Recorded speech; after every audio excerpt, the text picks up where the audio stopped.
March 16ರಂದು ಮಂಗಳೂರಿನಲ್ಲಿ ನಡೆಯಲಿರುವ ದಕ್ಷಿಣ ಕನ್ನಡ ಜಿಲ್ಲಾ ಮಟ್ಟದ ಫಲಾನುಭವಿಗಳ ಸಮಾವೇಶದ ಹಿನ್ನೆಲೆಯಲ್ಲಿ ಬಂಟ್ವಾಳ ಶಾಸಕ ರಾಜೇಶ್ ನಾಯಕ್ ಉಳಿಪಾಡಿಗುತ್ತು ಅವರ ಅಧ್ಯಕ್ಷತೆಯಲ್ಲಿ ತಾಲೂಕು ಮಟ್ಟದ ಅಧಿಕಾರಿಗಳ ಸಭೆ ತಾಲೂಕ್ ಪಂಚಾಯತ್ನ ಎಸ್ಜಿಎಸ್ವೈ ಸಭಾಂಗಣದಲ್ಲಿ ನಡೆಯಿತು.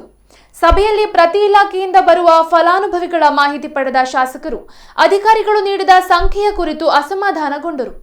ವಿಶೇಷವಾಗಿ ಕೃಷಿ ಇಲಾಖೆಯಲ್ಲಿ ಬಂಟ್ವಾಳ ಕ್ಷೇತ್ರದಲ್ಲೇ 25,000ಗಿಂತಲೂ ಅಧಿಕ ಫಲಾನುಭವಿಗಳು ಇದ್ದು ಅಧಿಕಾರಿಗಳು ಬರೀ 150 ಫಲಾನುಭವಿಗಳನ್ನ ಕಳುಹಿಸುವುದಾಗಿ ಮಾಹಿತಿ ನೀಡಿದಾಗ ಶಾಸಕರು ಕೃಷಿ ಅಧಿಕಾರಿಯನ್ನ ತರಾಟೆಗೆ ತೆಗೆದುಕೊಂಡರು.